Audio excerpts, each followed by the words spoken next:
ಗಣಪತಿ ಶಾರದಾ ಗುರುಭ್ಯೋ ನಮಃ. ತ್ವಮೇವ ಮಾತಾ ಚ ಪಿತಾ ತ್ವಮೇವ, ತ್ವಮೇವ ಬಂಧುಶ್ಚ ಸಖಾ ತ್ವಮೇವ, ತ್ವಮೇವ ವಿದ್ಯಾ ದ್ರವಿಣಂ ತ್ವಮೇವ, ತ್ವಮೇವ ಸರ್ವಂ ಮಮ ದೇವ. ಶ್ರೋತೃಗಳಿಗೆ ಶ್ರೀ ಶಿವಪುರಾಣದ ರುದ್ರ ಸಂಹಿತೆಯ ಪಾರ್ವತಿ ಖಂಡದ ಭಾಗಗಳಿಗೆ ಸ್ವಾಗತ. ಹಿಂದಿನ ಅಧ್ಯಾಯದಲ್ಲಿ ತಪೋನಿರತಳಾದ ಪಾರ್ವತಿಯ ಬಳಿಗೆ ಬ್ರಾಹ್ಮಣ ಸ್ವರೂಪದಲ್ಲಿ ಬಂದಂತಹ ಶಿವನು ನಿರಂತರವಾಗಿ ಶಿವನ ನಿಂದೆಯನ್ನೇ ಮಾಡುತ್ತಾ ಪಾರ್ವತಿಯ ನಿಷ್ಠೆಯನ್ನು ಪರೀಕ್ಷಿಸುತ್ತಾನೆ. ಆ ಸಂದರ್ಭದಲ್ಲಿ ಬ್ರಾಹ್ಮಣನಾದುದರಿಂದ ಆತನನ್ನು ಕೊಲ್ಲಲಾಗದೆ, ಶಿವೆಯು ಶಿವನಿಂದೆಯನ್ನು ಕೇಳಲಾಗದೆ ಆತನನ್ನು ದೂಷಿಸಿ ತನ್ನ ಸಖಿಯಾದ ವಿಜಯ ಮೂಲಕ ಹೊರಗಟ್ಟುವ ಪ್ರಯತ್ನ ಮಾಡುತ್ತಾಳೆ. ಆಗ ಶಿವನು ತನ್ನ ನಿಜ ಸ್ವರೂಪವನ್ನು ಆಕೆಗೆ ತೋರಿಸಿ ನಂತರ ಪಾರ್ವತಿಯನ್ನು ಸ್ವೀಕರಿಸುತ್ತಾನೆ. ಬ್ರಹ್ಮದೇವರು ಕಥೆಯನ್ನು ಮುಂದುವರಿಸಿ ಹೇಳುತ್ತಾರೆ, ನಾರದನೇ, ಪರಮಾತ್ಮ ಹರನ ಈ ಮಾತನ್ನು ಕೇಳಿ ಅವನ ಆನಂದದಾಯಕ ರೂಪವನ್ನು ದರ್ಶಿಸಿದ ಪಾರ್ವತಿಗೆ ಬಹಳ ಹರ್ಷವಾಯಿತು. ಆಕೆಯ ಮುಖವು ಪ್ರಸನ್ನತೆಯಿಂದ ಅರಳಿತು. ಅವಳು ಬಹಳ ಸುಖವನ್ನು ಅನುಭವಿಸಿದಳು. ಮತ್ತೆ ಆ ಮಹಾಸಾಧ್ವಿ ಶಿವೆಯು ತನ್ನ ಬಳಿಯಲ್ಲಿ ನಿಂತಿರುವ ಭಗವಾನ್ ಶಿವನಲ್ಲಿ ಇಂತೆಂದಳು. ಪಾರ್ವತಿಯು ಹೇಳುತ್ತಾಳೆ, ದೇವೇಶ್ವರನೇ, ನೀವು ನನ್ನ ಸ್ವಾಮಿಯಾಗಿರುವಿರಿ. ಪ್ರಭುವೆ, ಹಿಂದೆ ತಾವೇ ಯಾರಿಗಾಗಿ ಹರ್ಷದಿಂದ ದಕ್ಷನ ಯಜ್ಞವನ್ನು ವಿನಾಶ ಮಾಡಿದ್ದು ಮರೆತು ಹೋಯಿತೆ. ಆದರೂ ನೀವೇ ಮತ್ತು ಅವರು ನೀವೇ, ಅಂದರೆ ಆಗ ದಕ್ಷಯಜ್ಞವನ್ನು ವಿನಾಶ ಮಾಡಿದವರು ನೀವೇ ಮತ್ತು ಆ ದಕ್ಷಯಜ್ಞದ ಸಂಹಾರಕ್ಕೆ ನಾಶಕ್ಕೆ ಕಾರಣಳಾದವಳು ನಾನೇ. ದೇವದೇವೇಶ್ವರ, ಈಗ ನಾನು ತಾರಕಾಸುರನಿಂದ ದುಃಖ ಪಡುವ ದೇವತೆಗಳ ಕಾರ್ಯವನ್ನು ಸಿದ್ಧಗೊಳಿಸಲಿಕ್ಕಾಗಿ ಮೇನಾ ರಾಣಿಯ ಗರ್ಭದಿಂದ ಹುಟ್ಟಿರುವೆನು. ದೇವೇಶ, ನೀವು ಪ್ರಸನ್ನರಾಗಿದ್ದರೆ ನನ್ನ ಮೇಲೆ ಕೃಪೆ ಮಾಡುವಿರಾದರೆ ನನ್ನ ಪತಿಯಾಗಿರಿ. ಈಶಾನ, ಪ್ರಭೋ, ನನ್ನ ಈ ಮಾತನ್ನು ಒಪ್ಪಿಕೊಳ್ಳಿ. ನಿಮ್ಮ ಅಪ್ಪಣೆಯನ್ನು ಪಡೆದು ನಾನು ತಂದೆಯ ಮನೆಗೆ ಹೋಗುವೆನು. ಇನ್ನು ನೀವು ನಿಮ್ಮ ವಿವಾಹ ರೂಪಿ ಪರಮೋತ್ತಮ ವಿಶುದ್ಧ ಕೀರ್ತಿಯನ್ನು ಎಲ್ಲೆಡೆ ವಿಖ್ಯಾತಗೊಳಿಸಿರಿ. ಸ್ವಾಮಿ, ಪ್ರಭು, ನೀವಾದರೂ ಲೀಲೆಯನ್ನು ಮಾಡುವುದರಲ್ಲಿ ಕುಶಲರಾಗಿರುವಿರಿ.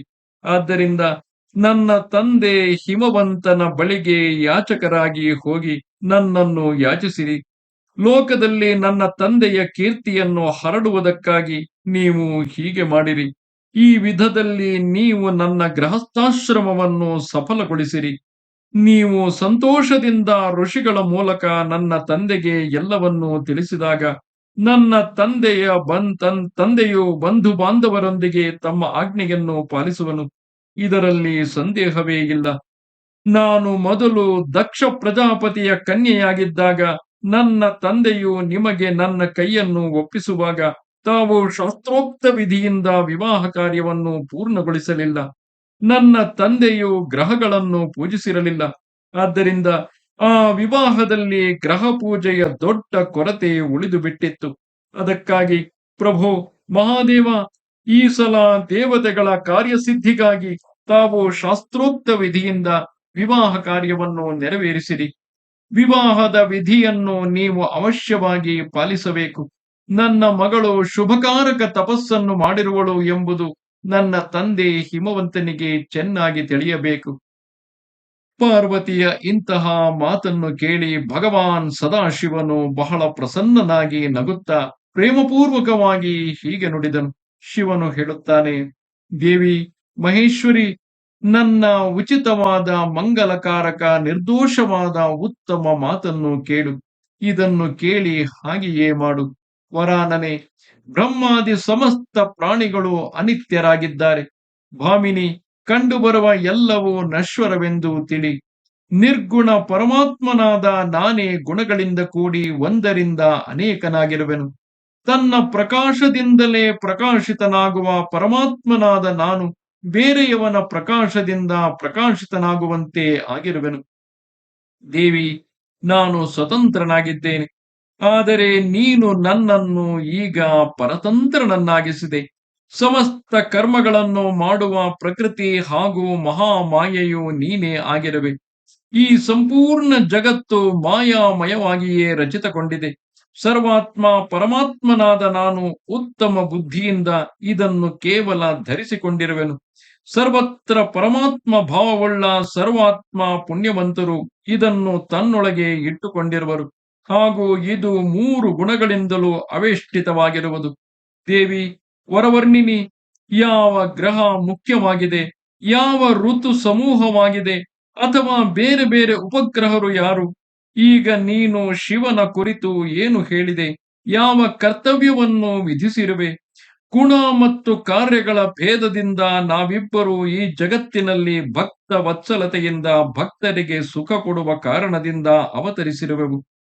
ನೀನೇ ತ್ರಿಗುಣಾತ್ಮಕ ಸೂಕ್ಷ್ಮ ಪ್ರಕೃತಿಯಾಗಿರುವೆ. ಸದಾ ವ್ಯಾಪಾರ ಕುಶಲ ಸಗುಣ ಮತ್ತು ನಿರ್ಗುಣ ಆಗಿರುವೆ. ಸುಂದರಿಯೇ, ನಾನು ಇಲ್ಲಿ ಸಮಸ್ತ ಪ್ರಾಣಿಗಳ ಆತ್ಮನು, ನಿರ್ವಿಕಾರನೂ ನಿಷ್ಕ್ರಿಯನೂ ಆಗಿರುವೆನು. ಭಕ್ತರ ಇಚ್ಛೆಯಿಂದ ನಾನು ಶರೀರವನ್ನು ಧರಿಸಿರುವೆನು. ಶೈಲಜೆ, ನಾನು ನಿನ್ನ ತಂದೆ ಹಿಮಾಲಯನ ಬಳಿಗೆ ಭಿಕ್ಷುಕನಾಗಿ ಹೋಗಿ ಯಾವ ರೀತಿಯಿಂದಲೂ ಅವನಲ್ಲಿ ನಿನ್ನನ್ನು ಯಾಚಿಸಲಾರೆನು.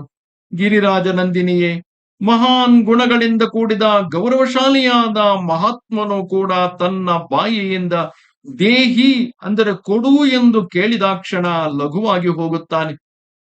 ಕಲ್ಯಾಣಿ, ಹೀಗೆ ತಿಳಿದು ನನಗಾಗಿ ಏನನ್ನು ಹೇಳುವೆ? ಭದ್ರೆ, ನಿನ್ನ ಆಜ್ಞೆಯಂತೆಯೇ ನಾನು ಎಲ್ಲವನ್ನೂ ಮಾಡುವುದು. ಆದ್ದರಿಂದ ನಿನ್ನ ಇಚ್ಛೆ ಇದ್ದಂತೆಯೇ ಮಾಡು. ಏಕೆಂದರೆ ಇಲ್ಲಿ ಮಹಾದೇವನು ಸರ್ವಕ್ಕೂ ಅಖಿಲಕ್ಕೂ ಈಶ್ವರನಾಗಿರುವಾಗ ಆತ ಆ ಹಿಮಾಲಯನ ಬಳಿಗೆ ಹೋಗಿ ತನ್ನ ಪತ್ನಿಗಾಗಿಯೇ ಆದರೂ ಗಿರಿಜೆಯನ್ನು ಕೊಡು ಎಂದು ಕೇಳುವುದು ಹೇಗೆ ಎಂದು ಭಗವಂತನು ತನ್ನ ಮಾಯೆಯನ್ನು ಪಾರ್ವತಿಯ ಮೇಲೆ ಮತ್ತೊಮ್ಮೆ ಬೀಸುತ್ತಾನೆ. ಸ್ವಯಂ ಮಹಾಮಾಯೆಯಾದಂತಹ ಪಾರ್ವತಿಯಿಂದ ಬರುವಂತಹ ಉತ್ತರ ಇಡೀ ಲೋಕಕ್ಕೆ ಇಡೀ ಲೋಕಕ್ಕೆ ಒಂದು ಮಾರ್ಗಸೂಚಿಯಾಗಿರುತ್ತದೆ. ಮಹಾದೇವನು ಹೀಗೆ ಹೇಳಿದಾಗ ಸತಿ ಸಾಧ್ವಿ ಕಮಲಲೋಚನೆ ಮಹಾದೇವಿ ಶಿವೆಯು ಆ ಭಗವಾನ್ ಶಂಕರನಿಗೆ ಪದೇ ಪದೇ ಭಕ್ತಿ ಭಾವದಿಂದ ನಮಸ್ಕರಿಸಿ ಇಂತೆಂದಳು. ಪಾರ್ವತಿಯು ಹೇಳುತ್ತಾಳೆ, ಸ್ವಾಮಿ, ನೀವು ಆತ್ಮನಾಗಿರುವಿರಿ, ನಾನು ಪ್ರಕೃತಿಯಾಗಿದ್ದೇನೆ. ಈ ವಿಷಯದಲ್ಲಿ ವಿಚಾರ ಮಾಡುವ ಅವಶ್ಯಕತೆಯೇ ಇಲ್ಲ. ನಾವಿಬ್ಬರು ಸ್ವತಂತ್ರರು, ನಿರ್ಗುಣರು ಆದರೂ ಕೂಡ ಭಕ್ತರಿಗೆ ಅಧೀನವಾದ್ದರಿಂದ ನಾವು ಸಗುಣರಾಗುತ್ತೇವೆ. ಶಂಭುವೆ, ಪ್ರಭು, ತಾವು ಪ್ರಯತ್ನಪೂರ್ವಕವಾಗಿ ನನ್ನ ಪ್ರಾರ್ಥನೆಗೆ ಅನುಸಾರವೇ ಕಾರ್ಯ ಮಾಡಬೇಕು. ಶಂಕರ, ನೀವು ನನಗಾಗಿ ಯಾಚಿಸಿರಿ ಮತ್ತು ಹಿಮವಂತನಿಗೆ ದಾತ್ರನಾಗುವ ಸೌಭಾಗ್ಯವನ್ನು ಕರುಣಿಸಿರಿ. ಮಹೇಶ್ವರ, ನಾನು ಸದಾ ನಿಮ್ಮ ಭಕ್ತಳಾಗಿರುವೆನು. ಆದ್ದರಿಂದ ನನ್ನ ಮೇಲೆ ದಯ ತೋರಿರಿ. ನಾಥ, ಸದಾ ಜನ್ಮ ಜನ್ಮಗಳಲ್ಲಿಯೂ ನಾನೇ ನಿಮ್ಮ ಪತ್ನಿಯಾಗಿರುವೆನು. ತಾವು ಪರಬ್ರಹ್ಮ, ಪರಮಾತ್ಮನು, ನಿರ್ಗುಣನು, ಪ್ರಕೃತಿಯಿಂದ ಅತೀತನು, ನಿರ್ವಿಕಾರನು, ನಿಷ್ಕ್ರಿಯನು, ಸ್ವತಂತ್ರ ಪರಮೇಶ್ವರನು ಆಗಿರುವಿರಿ. ಆದರೂ ಭಕ್ತರ ಉದ್ಧಾರಕ್ಕಾಗಿ ಸಂಲಗ್ನರಾಗಿ ಇಲ್ಲಿ ಸಗುಣರಾಗಿರುತ್ತೀರಿ. ಸ್ವಾತ್ಮಾರಾಮರಾಗಿದ್ದರೂ ಲೀಲಾ ವಿಹಾರಿಯಾಗಿರುತ್ತೀರಿ. ಏಕೆಂದರೆ ನೀವು ನಾನಾ ವಿಧದ ಲೀಲೆಯನ್ನು ಮಾಡುವುದರಲ್ಲಿ ಕುಶಲರಾಗಿರುವಿರಿ. ಮಹಾದೇವ, ಮಹೇಶ್ವರ, ನಾನು ಎಲ್ಲ ರೀತಿಯಿಂದ ನಿಮ್ಮನ್ನು ತಿಳಿಯುತ್ತೇನೆ. ಸರ್ವಜ್ಞ, ಈಗ ಬಹಳ ಹೇಳುವುದರಿಂದ ಏನು ಲಾಭ? ನನ್ನ ಮೇಲೆ ದಯಮಾಡಿರಿ. ನಾಥ, ಮಹಾನ್ ಅದ್ಭುತ ಲೀಲೆಯನ್ನು ಮಾಡಿ ಲೋಕದಲ್ಲಿ ನಿಮ್ಮ ಕೀರ್ತಿಯನ್ನು ವಿಸ್ತರಿಸಿರಿ. ಅದನ್ನು ಹಾಡಿ ಪಾಡಿ ಜನರು ಆಯಾಸವಿಲ್ಲದೆ ಭವಸಾಗರದಿಂದ ಪಾರಾಗುವರು. ಏಕೆಂದರೆ ಇಲ್ಲಿ ಶಿವ ಶಿವೆ ಇಬ್ಬರು ಸಹ ನಿರ್ಗುಣ ಸ್ವರೂಪಿಗಳೇ. ಇಬ್ಬರು ಪರಬ್ರಹ್ಮ ಪರಮಾತ್ಮನ ಭಿನ್ನ ಭಿನ್ನ ಪುರುಷ ಪ್ರಕೃತಿ ಸ್ವರೂಪಗಳಾಗಿದ್ದಾರೆ. ಆದರೆ ಲೋಕರೂಢಿಗಾಗಿ ಭಕ್ತ ವತ್ಸಲರಾಗಿ ಭಕ್ತರಿಗೆ ಅಧೀನರಾಗಿರುವುದರಿಂದ ಭಕ್ತರ ಹಿತಕ್ಕಾಗಿ ಅವರಿಬ್ಬರು ಸಗುಣ ಸ್ವರೂಪವನ್ನು ಧರಿಸಿದ್ದಾರೆ.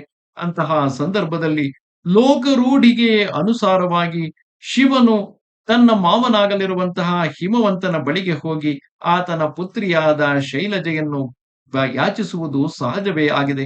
ಏಕೆಂದರೆ ಮಹಾತ್ಮರು ಯಾವ ರೀತಿ ನಡೆದುಕೊಳ್ಳುವರೋ ಮುಂದೆ ಲೋಕದ ಜನರು ಅದೇ ರೀತಿಯಾಗಿಯೇ ನಡೆದುಕೊಳ್ಳುವರು. ಇದರ ಅರಿವು ಶಿವನಿಗೆ ಇಲ್ಲವೆಂದಿಲ್ಲ. ಆತ ಪಾರ್ವತಿಯನ್ನು ಪರೀಕ್ಷಿಸುತ್ತಿದ್ದಾನೆ. ಪಾರ್ವತಿಯು ಇದೇ ಭಾವವನ್ನು ಹೇಳಿ ನನಗಾಗಿ ನೀವು ಯಾಚಿಸಲೇಬೇಕು ಎಂದು ಶಿವನಲ್ಲಿ ಕೇಳುತ್ತಿದ್ದಾಳೆ. ಬ್ರಹ್ಮದೇವರು ಹೇಳುತ್ತಾರೆ, ನಾರದನೇ, ಹೀಗೆ ಹೇಳಿ ಗಿರಿಜೆಯು ಮಹೇಶ್ವರನಿಗೆ ಪದೇ ಪದೇ ನಮಸ್ಕರಿಸಿ ಮಸ್ತಕವನ್ನು ಬಾಗಿಸಿ ಕೈ ಜೋಡಿಸಿ ಸುಮ್ಮನಾದಳು. ಅವಳು ಹೀಗೆ ಹೇಳಿದಾಗ ಮಹಾತ್ಮ ಮಹೇಶ್ವರನು ಲೋಕಲೀಲೆಯನ್ನು ಅನುಸರಿಸಲಿಕ್ಕಾಗಿ ಹಾಗೆ ಮಾಡಲು ಸ್ವೀಕರಿಸಿದನು. ಪಾರ್ವತಿಯು ಹೇಳಿದಂತೆ ಅದನ್ನು ಪ್ರಸನ್ನತೆಯಿಂದ ಮಾಡಲು ಮುಂದಾಗಿ ನಗತೊಡಗಿದನು. ಅನಂತರ ಹರ್ಷಗೊಂಡು ಶಂಭುವು ಅಂತರ್ಧಾನನಾಗಿ ಕೈಲಾಸಕ್ಕೆ ಹೊರಟು ಹೋದನು. ಆದರೆ ಕಾಳಿಯ ವಿರಹದಿಂದ ಅವನ ಚಿತ್ತವು ಆಕೆಯ ಕಡೆಗೆ ಸೆಳೆಯುತ್ತಿತ್ತು. ಕೈಲಾಸಕ್ಕೆ ಹೋದ ಬಳಿಕ ಪರಮಾನಂದದಲ್ಲಿ ಮುಳುಗಿದ ಮಹೇಶ್ವರನು ನಂದಿಯೇ ಮೊದಲಾದ ಗಣಗಳಲ್ಲಿ ಎಲ್ಲ ವೃತ್ತಾಂತವನ್ನು ತಿಳಿಸಿದನು. ಆ ಭೈರವಾದಿ ಗಣಗಳೆಲ್ಲರೂ ಆ ಸಮಾಚಾರವನ್ನು ಕೇಳಿ ಅತ್ಯಂತ ಸುಖಿಗಳಾಗಿ ಮಹೋತ್ಸವವನ್ನು ಆಚರಿಸತೊಡಗಿದರು. ನಾರದನೇ, ಆಗ ಅಲ್ಲಿ ಮಂಗಲೋತ್ಸವ ನಡೆಯಿತು. ಎಲ್ಲರ ದುಃಖಗಳು ನಾಶವಾಗಿದ್ದವು. ರುದ್ರನಿಗೂ ಪೂರ್ಣಾನಂದ ಪ್ರಾಪ್ತವಾಗಿತ್ತು. ಏಕೆಂದರೆ ಸದ್ಯದಲ್ಲಿಯೇ ಶಿವಪಾರ್ವತಿಯರು ಒಂದಾಗಲಿದ್ದರು. ಯಾವ ಕಾರ್ಯಕ್ಕಾಗಿ ಇಡೀ ಜಗತ್ತು ಆದರದಿಂದ ಕಾಯುತ್ತಿತ್ತು, ಆ ಕಾರ್ಯ ಅತಿ ಶೀಘ್ರದಲ್ಲಿಯೇ ನೆರವೇರಲಿದೆ. ಕುಮಾರಸ್ವಾಮಿಯ ಜನನವೂ ಆಗಲಿದೆ, ತಾರಕಾಸುರನ ಸಂಹಾರವೂ ಆಗಲಿದೆ. ನಮಸ್ತೆ ಶಾರದೆ ದೇವಿ, ಕಾಶ್ಮೀರ ಪುರವಾಸಿನಿ, ತ್ವಾಮಹಂ ಪ್ರಾರ್ಥಯೇ ನಿತ್ಯಂ, ವಿದ್ಯಾದಾನಂಚ ದೇಹಿ ಮೇ. ನಮಸ್ಕಾರ.